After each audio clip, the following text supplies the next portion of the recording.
Hai, selamat pagi. Saya Evi Sayono.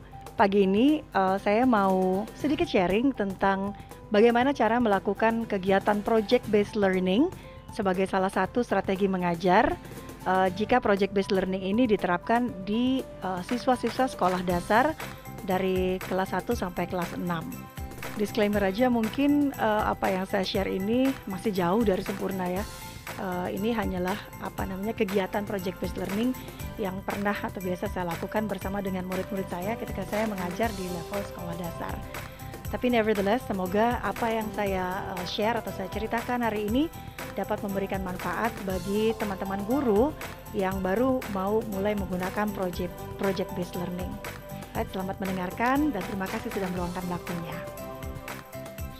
Hai, selamat pagi. Saya Evi Sayono. Ini sebenarnya merupakan latihan sebelum saya memberikan materi review pelatihan project based learning yang sesi satunya dilakukan di tanggal 31 Juli yang lalu. Disclaimernya adalah bahwa ini PBL yang biasa saya lakukan ketika saya masih mengajar dulu. So probably mungkin di antara teman-teman mempunyai cara yang lain, that's okay. Saya hanya akan sharing apa yang pernah dan sudah saya lakukan. Baik, yang pertama itu kita bicara tentang kurikulum. Sebenarnya kurikulum apa saja sih yang bisa digunakan untuk project based learning? Banyak pertanyaan diajukan teman-teman, kalau kurikulumnya pakai yang ini gimana? Kurikulumnya pakai yang itu gimana? Jadi basically atau pada dasarnya semua kurikulum itu bisa ya digunakan untuk PBL. Karena PBL itu adalah jalan menuju kita mencapai target yang dikehendaki oleh si kurikulum. Cuma caranya aja yang mungkin berbeda. Kemudian pertanyaan seperti apa yang dapat digunakan sebagai pemantik project? Oke, kalau dilihat dari siklus project based learning ini yang punya Kemendikbud, hal yang pertama akan dikenalkan kepada siswa adalah pengenalan terhadap masalah. Nah, ini bisa diajukan dalam bentuk pertanyaan gitu ya. Guru memberikan pertanyaan kepada siswa. Nah, sebelum pertanyaan biasanya akan didahului dengan kegiatan pengamatan. Pengamatan masalahnya misalnya seperti ini. Anak diajak ke sebuah sungai. Sungainya ternyata tercemar gitu ya, warnanya hitam, kemudian berbusa dan seterusnya. Nah, kemudian setelah melakukan kegiatan pengamatan langsung atau nonton video juga bisa. Kemudian anak dan guru berkumpul. Kemudian mendiskusikan apa yang baru saja mereka amati dari video ataupun dari pengamatan langsung. Nah, biasanya guru akan mengajukan pertanyaan-pertanyaan kepada siswa sehingga akhirnya dapat membuat siswa mengenali permasalahan-permasalahan dari situasi yang baru saja mereka amati. Nah, pertanyaan-pertanyaannya bukan seperti pertanyaan yang memerlukan jawaban factual knowledge. Misalnya begini, apa warna sungainya?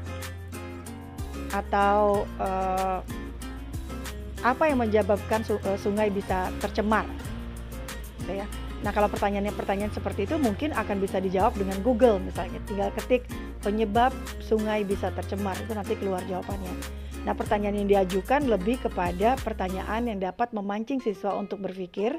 Kemudian anak tuh akan mengambil kesimpulan bahwa oh, ternyata kalau permasalahannya seperti ini kayaknya harus dibuktikan dulu deh pakai eksperimen. Oh, kalau pertanyaannya seperti ini maka saya harus buktikan dulu dengan cara mencari informasi dari narasumber A, B, C dan seterusnya.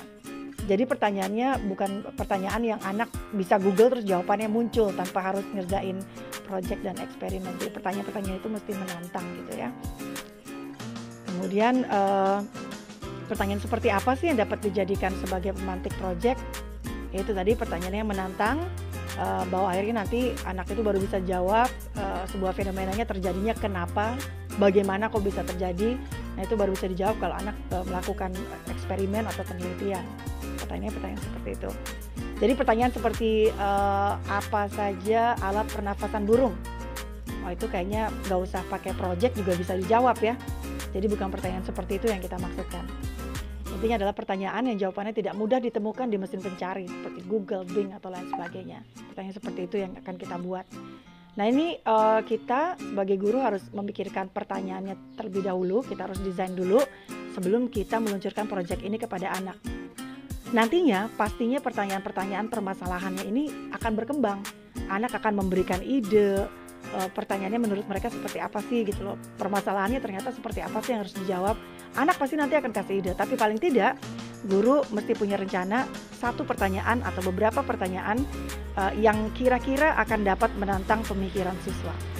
Jadi jangan sampai kita datang mau diskusi dengan anak, kita sendiri nggak punya rencana pertanyaan apa yang akan saya ajukan ke anak. Ini guru mesti mikir juga, dari mana pertanyaannya, kita lihat di kurikulum dulu, baru kemudian kita develop atau mengembangkan pertanyaan. Oke, sekarang kebanyakan pertanyaan teman-teman guru adalah sebenarnya ngajarnya gimana sih gitu ya.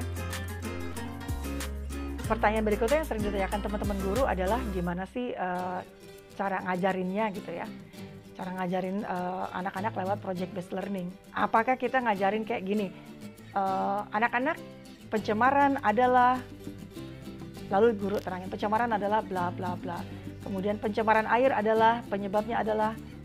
Nah itu guru yang menjelaskan. Sementara kalau dalam project based learning, informasi-informasi tersebut anak temukan sendiri. Permasalahannya, kemudian jawabannya itu anak temukan sendiri.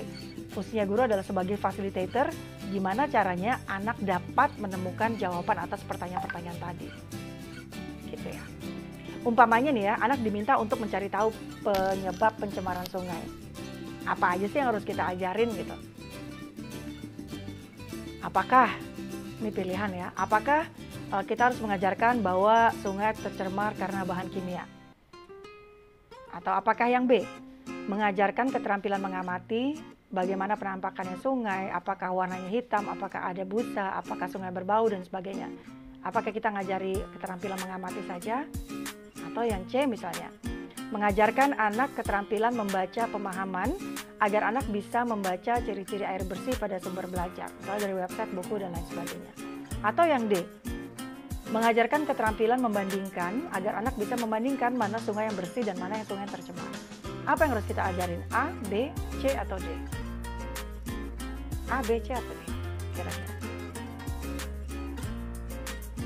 Ya, yang harus kita ajarkan ke anak adalah caranya ya teman-teman ya. Caranya ya, yang B, mengajarkan keterampilan mengamati. Ini penting. Ini yang kita ajarin. Cara ngamatin itu seperti apa sih? Apakah mengamati dengan melihat itu sama? Kalau berbeda, cara mengamati gimana? Itu yang kita ajarin. Yang kedua adalah mengajarkan anak keterampilan membaca. Nah, tadi seperti saya sebutkan tadi bahwa semua informasi factual knowledge atau pengetahuan yang bisa dihafal itu anak-anak cari sendiri. Cari sendirinya di mana? Bisa lewat sumber bacaan daring pada internet atau bisa lewat bacaan cetak seperti koran atau buku dan lain sebagainya. Ini yang kita ajarin, cara membaca. Cara membaca pemahaman, cara baca heading, cara baca judul, cara baca caption, cara mencari topik utama dan lain-lain. Ini keterampilan yang penting banget untuk anak kuasai ketika mereka melakukan sebuah proyek. Yang C juga kita ajarin. Lalu yang D, mengajarkan keterampilan membandingkan. Nah ini juga, ini ya thinking skill, bagian dari keterampilan berpikir. Membandingkan, terus kemudian mencari sebab akibat, merumuskan solusi. Nah keterampilan berpikir ini juga kita ajarin ke anak, caranya gimana. Jadi di antara A, B, C, dan D yang akan kita ajarkan ke anak adalah B, C, dan D. Kalau yang A, anak bisa tahu sendiri. Oke, sampai situ mudah-mudahan bisa difahami. Lalu selanjutnya adalah keterampilan membaca pemahaman adalah salah satu hal yang sangat penting anak miliki ketika mereka akan memulai sebuah proyek. Dari mana kita dapat mengetahui bahwa anak-anak di kelas kita sudah memiliki keterampilan ini? Apalagi sekarang anak-anak ini ya, melalui proses PJJ atau pembelajaran jarak jauh. Di tahun ajaran baru, misalnya saya ngajar di kelas 4. Saya ngajar di kelas 4 dan saya mau pakai project based learning. Salah satu keterampilan untuk project based learning adalah anaknya sudah bisa membaca pemahaman. Nah, saya kan guru baru di kelas 4. Bagaimana saya tahu bahwa anak kelas saya ini di kelas 3-nya udah tahu cara pemahaman membaca? Caranya saya tahu bagaimana? Saya nggak bisa pakai feeling untuk mengira-ngira bahwa ternyata kayaknya menurut feeling saya 50% siswa saya di kelas 4 tuh udah pada bisa baca pemahaman. Saya nggak bisa pakai itu, saya nggak bisa pakai feeling. Karena kalau saya pakai feeling, kemudian saya lagi ngerjain project nih, saya meminta anak saya untuk pergi ke perpustakaan untuk melakukan studi pustaka, berarti butuh baca. Ternyata pas sampai di perpustakaan, ternyata murid saya nggak tahu caranya membaca pemahaman seperti apa, nggak tahu caranya meringkas informasi penting seperti apa. Jadinya ya jadi susah ngerencanain menjalankan proyek ini. Jadi sebelum pembelajaran berlangsung, sebelum PBL-nya bahkan dimulai, saya akan memberikan pre-assessment atau sering juga disebut orang pre-test. Pre-testnya nggak usah yang susah-susah ya, yang gampang-gampang aja gitu loh. Tesnya sekedar untuk saya mengetahui bahwa anak ini udah bisa baca. Jadi saya bisa memberikan satu teks bacaan misalnya, kemudian meminta anak untuk menceritakan kembali apa yang dia baca, itu udah pre-assessment. Atau kemudian saya memberikan satu teks bacaan ke anak, kemudian saya minta anak untuk meringkas dengan menggunakan graphic organizers atau bagan atau chart. Nah, itu juga ada pre-assessment. Dari hasil ringkasan dalam bentuk graphic organizers itu saya bisa tahu, ternyata anak ini udah bisa ngeringkas gitu. Oke, berarti proyek saya bisa jalan. Nah, itu wajib diberikan di awal. Oke, sekarang saya punya pertanyaan buat teman-teman. Kira-kira kapan sih kita melakukan pre-assessment atau pre-test ini? Apakah di akhir proyek, atau di tengah proyek, atau di awal proyek? Iya, betul. Kita akan melakukannya bahkan sebelum kita memulai proyeknya ya. Oke, berikutnya adalah mana di antara tugas berikut yang tepat dijadikan pre-test atau pre-assessment atau diagnostic test. Apakah di kolom pertama? Kolom pertama yakni anak diberikan selembar teks bacaan yang terkait dengan proyek. Lalu kemudian anak akan diminta membaca dan menjawab beberapa pertanyaan terkait pada topik bacaan. Lalu saya akan meminta anak untuk meringkas teks.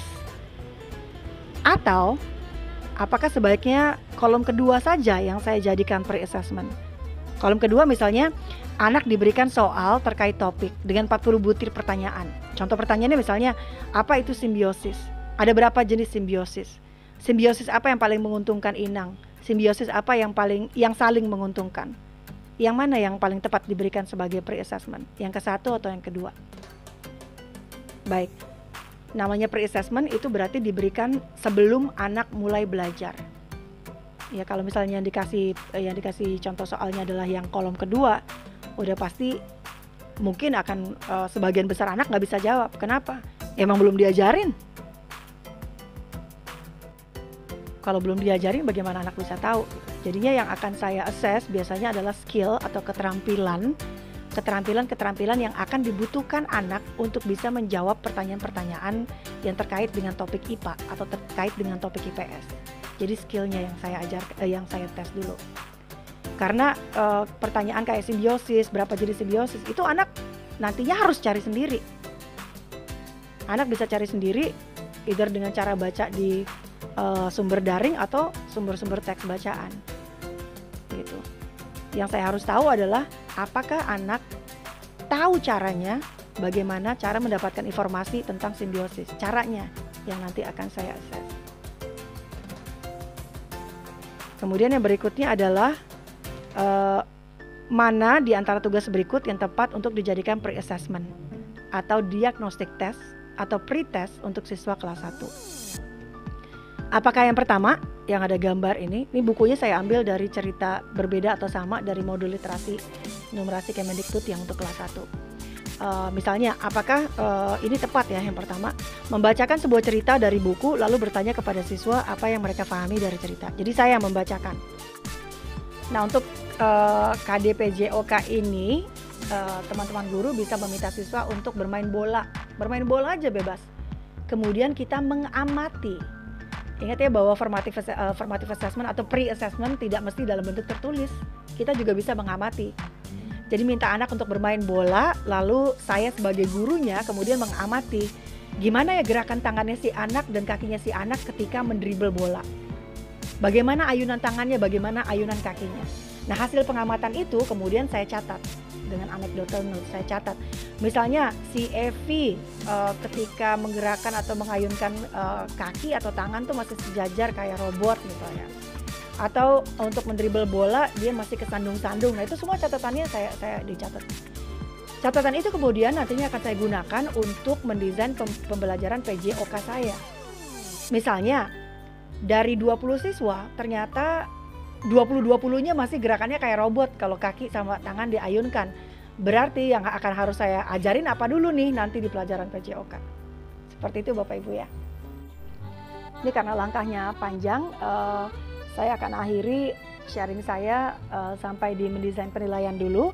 Nanti di lain waktu, insya Allah di lain waktu, di lain kesempatan saya akan membuat video kedua tentang sharing bagaimana project based learning ini diluncurkan dan bagaimana cara mendesain projectnya sebelum kita berikan kepada anak-anak.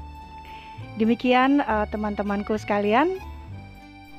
Baiklah, itu adalah sesi 1 atau bagian 1 dari sharing saya tentang project based learning yang saya biasa lakukan bersama dengan siswa-siswa sekolah dasar. Sekali lagi terima kasih sudah mendengarkan tentang PBL sharing saya siang hari ini. Semoga apa yang saya sharingkan dapat bermanfaat. Sampai jumpa di lain kesempatan. Saya Evi Sayono.